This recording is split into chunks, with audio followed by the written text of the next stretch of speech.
पटेल तस्करे यांना विलिनीकरण नको आहे आणि हा अमित शहा व फडणवीस यांचा अजेंडा आहे असं सामनात येईल. पटेल आणि तटकरे यांना राष्ट्रवादीचं विलिनीकरण सगळे येतो पटेल आणि तटकरे काय अजून आणि हा अमित शहा आणि फडणवीसांचा अजेंडा आहे असं सामनामध्ये येईल. एक मिनिट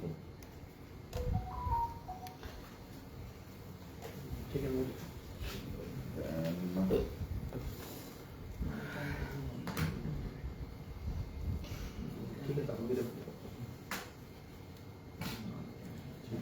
मैं एक वही कर रहा हूँ रिकॉर्ड कर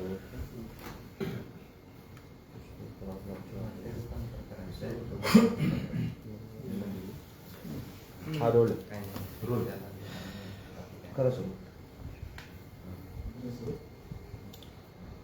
पहिला म्हणते सर, गौतम अदानी आणि शरद पवारांची भेट झाली, त्यांच्यामध्ये जवळपास 2 तास चर्चा झालेली.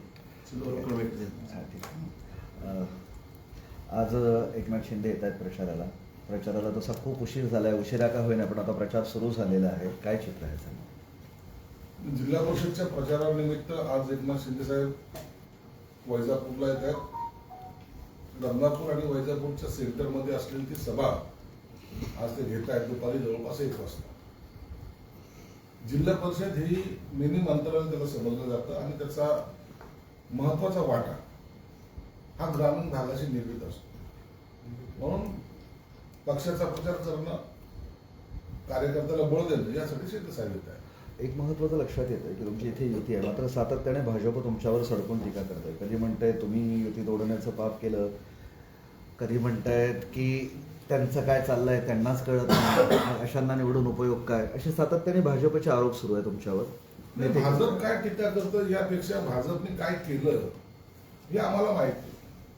परंतु सध्याला एकनाथ शिंदे साहेबांनी सांगितले की शांत राहा, महायुतीमध्ये आपण असल्यामुळं टीका करू नका आणि त्या आदेशाचं आम्ही पालन करतो. पण संभाजीनगरमध्ये वारंवार भाजपचे काही नेते, स्थानिक नेते हे ज्या पद्धतीने टीका करतायत त्या टीकेचं उत्तर आम्ही देऊ शकतो. एकदा का आम्हाला देवेंद्र फडणवीस साहेबांशी बोलणं झालं तर मग आम्ही याची सगळ्या प्रश्नाची उत्तर यांना निश्चित देऊ. भाजपला ही भीती वाटत नाही पण टीका करताना? त्यांना भीती काय वाटायचं? त्यांच्या झालेल्या चुका आहेत त्या. स्वतः चुका करायची आणि दुसरं लोटायचं ही त्यांची सवय आहे. मी त्यातली नाही असं सांगण्याचा त्यांचा तो प्रयत्न असतो. समोर बसा ना, माझ्या समोर बसा, युती कशी तुटली, तुम्ही काय केलं हे मी सांगतो ना. परंतु लोकांमध्ये संभ्रम निर्माण करणं आणि तसं भाजपमध्ये सर्व आलबेल चालू आहे आणि आमच्याकडेच काहीतरी गोंधळ आहे हा दाखवण्याचा त्यांचा प्रयत्न असतो. परंतु अशा या सगळ्या प्रयत्नांना त्यांच्यावर आम्ही पाणी निश्चित फेरू. जिल्हा परिषदमध्ये आम्हाला चांगलं घवघवीत यश मिळेल एवढं मात्र निश्चित आहे. जिल्हा परिषद युती आहे का नाही तुमची? युती आहे ना.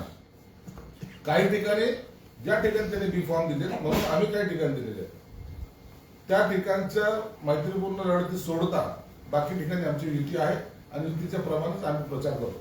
महानगरपालिकेमध्ये तुम्हाला काय अपेक्षा आहेत का इथल्या महानगरपालिकेत?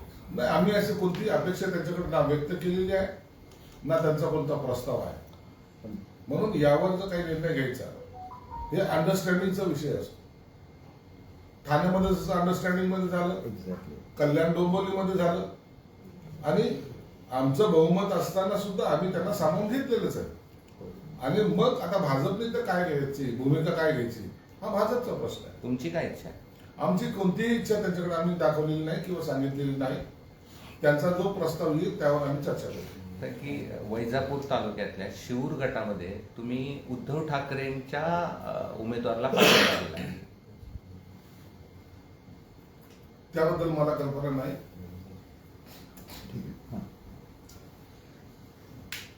अजितदादा विलिनीकरणासंदर्भात चर्चा करत असते तर भाजपशी बोलले असते असे देवेंद्र फडणवीस म्हणाले आणि त्यांनी शरद पवारांचा दावा फोडलाय. सध्याच्या परिस्थितीत कोणतेही राजकारण करायचं नाही असं फडणवीस म्हणाले. अजितदादाची आणि देवेंद्र फडणवीस साहेबांची जी काही जवळीक होती त्या अनुषंगाने त्यांनी ते वक्तव्य केलं असावं. परंतु विलिनीकरण होणार की नाही होणार, बोलणी झाली की नाही झाली याबद्दल आम्हाला कल्पना नाही. तो वरिष्ठ पातळीवर काय नेमकी खलबद्दल घडली याबाबत मला वाटतं शरद पवार आणि देवेंद्र फडणवीस साहेबांना माहिती असावं. अजित पवारांचा मृत्यू झाला, सामना आता घसरतोय तुमच्यावर. लई वंगाळ राजकारण आहे असं सांगताय. पटेल आणि तटकरे यांना विलिनीकरण नको होतं आणि म्हणून अमित शहा आणि फडणवीस यांचाच अजेंडा ते दोघं घेऊन राबवत आहे असा आरोप होतो सामनामध्ये. सामन्यामध्ये काय लिहिलं जातं ना रोजचं, त्यावर आपण एवढं सिरियसली घेऊ नका. प्रफुल्ल पटेल असेल, तटकरे असतील, हे अजितदादांच्या शब्दाच्या बाहेर जाणारे नेते नव्हते. परंतु आता विलिनीकरण होईल का नाही होईल, आता हा प्रश्न थोडा बाजूला पडलेला आहे. नेमका त्याच्यात लीड कोणी करायची हाच मुळात प्रश्न आहे. म्हणून आता सुमित्रा वहिनी आता उपमुख्यमंत्री झाल्यात. यानंतर जी कार्यकारिणी होईल त्यानंतरच या सगळ्या चर्चेला पुन्हा एकदा सुरुवात होईल असं मला वाटतं. ईडीचा फैल तयार असल्यानंच राष्ट्रवादीचे 3 मोठे नेते भाजपच्या इशाऱ्यावर नाचतात असं बच्चू कडू. आता बच्चू कडूला कुठून ही माहिती आली माहित नाही. ईडीच्या फाईल तयार आहेत म्हणून ते नाचतायत. या सगळ्या म्हणजे बेसलेस आरोप आहेत. या आरोपामध्ये काही तथ्य नाही. एक इंटरेस्टिंग गोष्ट काल मुंबईत निघाली. काही दिवसांपूर्वी तमिळ नेत्यावर सगळ्यांनीच तुम्ही टीका केली होती. ते काहीतरी बोलले होते मुंबई वगैरे याच्या बाबत. त्या संदर्भात काल एक तमिळ सेल्वन नावाचे त्यांचे आमदार आहेत, त्यांनी एक मोठी रॅली काढली, शक्ती प्रदर्शन केलं आणि त्यात ते म्हणाले की आम्हाला विरोध करणाऱ्यांना हे उत्तर आहे. तामिळ नेत्यांनी निवडणुकीच्या काळामध्ये काहीतरी बॉम्बे नावाचा उल्लेख केला होता, त्याला सर्वांनी विरोध केला होता. परंतु आता महाराष्ट्रभर नाही तर देशभर जातीच्या समीकरणावर राजकारण चाललंय आणि म्हणून प्रत्येक जण एक जात किंवा आपला स्टेट याला जास्त महत्व देतो. म्हणून त्या तामिळ नेत्यांनी तिथं रॅली काढली, परंतु त्याचा मराठी माणसावर कोणताही परिणाम होणार नाही. अजितदादांनी कधी भाजपच्या अजेंड्यावर काम केलं नाही. राष्ट्रवादीसारखा पक्ष, प्रादेशिक पक्ष भाजपनं गिळून टाकलाय आणि दादांनी स्वघरी जाणं हा भाजपचा पराभव होता असं संजय राऊत म्हणाले. अजितदादा हे त्यांचं मत मांडायला तेवढे खंबीर नेते होते. त्यांनी त्यांची लाईन, त्या पक्षाची लाईन कधी सोडली नाही हे महाराष्ट्र जाणतोय. आणि म्हणून अजितदादांनी कोणता निर्णय घ्यावा, कोणता निर्णय घेतला असता यावर आता भाष्य करणं योग्य नाहीये. आता येणाऱ्या काळामध्ये त्यांचा पक्ष काय भूमिका घेतो यावर सर्व अवलंबून असणार आहे. म्हणून दादा गेल्यानंतर दादांच्या बद्दलच्या चर्चा तेही अशा प्रकारे करणं उचित नाही. गिरगावच्या विल्सन जिमखान्यावरनं चांगलंच रंगतंय. तुमचेही नेते पुढे आलेत की हे क्रीडांगण एका जैन संघटनेला दिलं आणि त्यांनी तिथे इव्हेंट सुरू केले. गिरगावकर रस्त्यावर उतरले, तुमचाही पाठिंबा आहे म्हटल्याचं बोललं जात आहे. मुंबईची क्रीडांगणं परप्रांतीयाच्या घशात टाकण्याचा भाजपचा डाव अशा अनुषंगाने. नाही, कोणतंही क्रीडांगण जे मुंबई महानगरपालिकेच्या अंतर्गत आहे त्या क्रीडांगणाचा वापर हा प्रॉपर तेथील स्थानिक नागरिकांना झाला पाहिजे. हेच त्याच्या मागची भूमिका असते. क्रीडांगण त्याच्यासाठीच असतात की तिथच्या आसपासच्या परिसरातल्या लोकांना उपयोग झाला पाहिजे. पुन्हा एखाद्या संस्थेला दान दिल्यासारखं दिला आणि त्यांनी त्यांची मालकी करणं हे योग्य नाहीये आणि असं कोणी करू पण नाही. म्हणून आम्हाला स्थानिक लोकांचा जो काही मत आहे त्याच्याशी आम्ही बांधील आहोत आणि त्यांना आमचा पाठिंबा आहे. गौतम अदानी आणि शरद पवारांची भेट झाली. शरद पवारांच्या भेटीसाठी गौतम अदानी सिल्व्हर ओकवर गेले होते. दोघांमध्ये जवळपास 1 तास भेट चर्चा झाली. गौतम अदानीचे आणि शरद पवारचे जुने संबंध आहेत, अनेक वर्षाचे संबंध आहेत. काही लोक तर हेही म्हणतात की त्यांचे काही व्यापाराचे सुद्धा संबंध असू शकतात. म्हणून त्यांची भेट होणं आणि राजकारणामध्ये काही टर्निंग पॉईंट येणं हे मला वाटतं त्याच्यावर ते जोडणं योग्य नाहीये. शरद पवारांनी अनेक वेळेला गौतम अदानीची भेट घेतलेली आहे, त्यांनी त्यांची भेट घेतलेली आहे आणि म्हणून त्या नात्याला किंवा त्यांच्या मैत्रीला इतर कामावर देणं योग्य नाही. मुंबईत नवाब मलिकांना तुमचा विरोध होता, आता गटनेत नोंदणी होत आहे. तुम्ही म्हणजे तुमचा पक्ष आणि राष्ट्रवादी एकत्र गट नोंदणी करतायत, असं काय? त्याबद्दलची मला कल्पना. ठीक आहे सर. हिंदी सुधारू क्लास विचार भाऊ. हो हो सर, शरद पवार साहब के बयान पर जो है देवेंद्र फडणवीस साहब ने कहा है कि अगर दोनों राष्ट्रवादी विलय होने की प्रक्रिया अंतिम स्टेज में होती तो अजीत दादा मुझे इस बारे में जरूर बताते, मुझसे चर्चा करते. देखिए, देवेंद्र फडणवीस साहब का और अजीत दादा का एक अच्छा रिलेशन रह चुका है. हमेशा वो मिलना, आपस में कोई बातें शेयर करना वो करते थे। इसलिए उनको ऐसा लगता है कि अगर विलीनीकरण की अगर प्रक्रिया होती तो अजीत दादा जरूर मुझे बताते। शायद उन्होंने बताया नहीं या बात हुई नहीं, ये दोनों कंफ्यूजन सवाल अभी उठ रहे हैं, लेकिन इसका जवाब अब तो अजीत दादा रहे नहीं तो कौन देगा? तो ये सिर्फ शरद पवार साहब ही दे सकते हैं। सर, बीजेपी विधायक तामिल सिल्वन ने मुंबई में कहा है कि अगर तमिल लोगों के खिलाफ बुरा कहा जाएगा तो अगले महीने जो है 1 लाख लोगों की रैली वो निकालेंगे। देखिए, जाति तनाव खड़ा करना कुछ लोगों की खासियत है। अब तमिलों के बारे में अगर मोर्चा निकालने जाएंगे, फिर वहाँ के मराठी आदमी मोर्चा निकालेंगे और ये क्राइसिस बढ़ते जाएंगे। तो मेरे तो सीएम साहब से दरख्वास्त रहेंगे कि ऐसे लोगों को थोड़ी पाबंदी लाए जिसकी वजह से धार्मिक तेढ़ निर्माण हो। अमोल मिटकरी ने आरोप किया है कि जब अजीत दादा का जो हादसा हुआ है उस विमान में, जब विमान उड़ा उस समय 6 लोग थे, लेकिन जब क्रैश हुए बाद जो है सिर्फ 5 ही मृतदेह मिले हैं, तो छठा व्यक्ति कहाँ है? देखिए, ये सब ये अभी इंक्वायरी की बात है, इंक्वायरी चल रही है। 5 थे, 6 थे, किसकी डेड बॉडी मिली नहीं मिली, अजीत दादा की घड़ी कहाँ है, ये सब जो बातें हैं तो ये कुछ दिनों में सामने आएंगी। पहले पूरी इंक्वायरी होने दो, उसके बाद में इसके ऊपर अपन सवाल कर सकते हैं।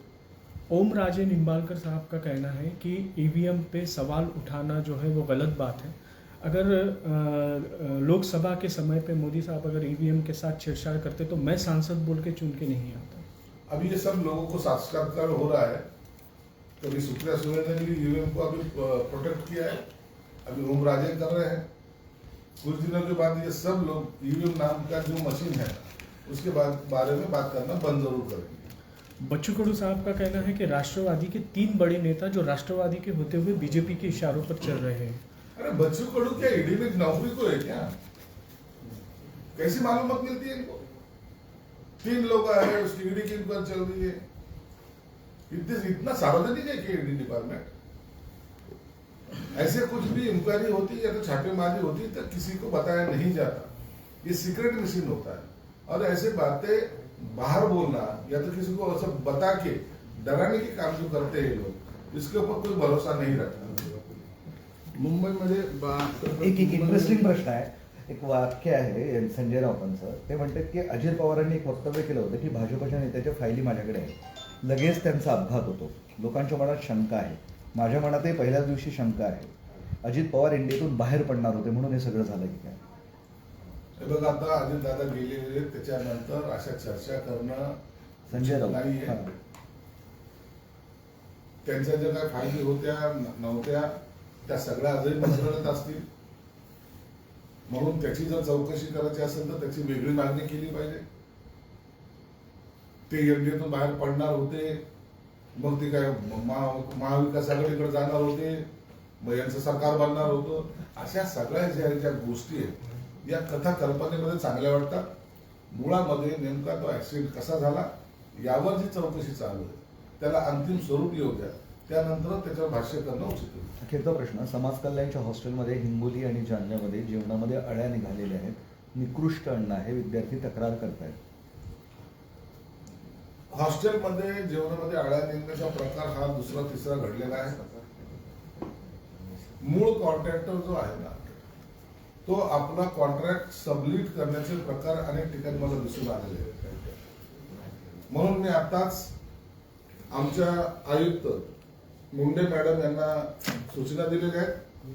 अशा प्रकरणामध्ये तातडीने फौजदार स्वरूपाचे गुन्हे त्या कॉन्ट्रॅक्टरवर आणि तो तिथे जो काही अधिकारी असेल त्यांच्यावर दाखल करा आणि तातडीने त्या प्रकारची चौकशी करून मला अहवाल देण्यात त्यांना सांगितलेलं आहे.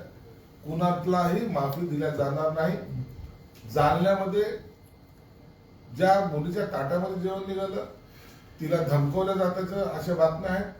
त्याच्या आईवडिलांकडे तिने तक्रार केलेली आहे, याची सुद्धा दखल आम्ही घेतलेली आहे. मुंबईमध्ये 36 तासामध्ये 12 मुलांचे जे आहे तर अपहरण झालेले बेपत्ता आहेत. आता त्या संदर्भामध्ये माझ्याकडे डिटेल्स माहिती नाही, परंतु असं अपहरणाचं सत्र जर चालू झालं असेल तर पोलिसांनी गंभीरतेने त्याच्याकडे पाहिलं पाहिजे. अजितदादांचा पक्ष शहा गोयल यांचा होण्याची शक्यता आहे आणि अजितदादांचा पक्ष आता पवार पाटलांचा राहिला नाही असं संजय राऊत म्हटले. संजय राऊत काय बोलतो त्याला काय महत्व देता आहोत? संजय राऊत आता उद्या काही बोलेल. संजय राऊतला रोज वेगवेगळं स्वप्न पडतात आणि रात्रीची उतरली नाही तर तो सकाळी बोलायला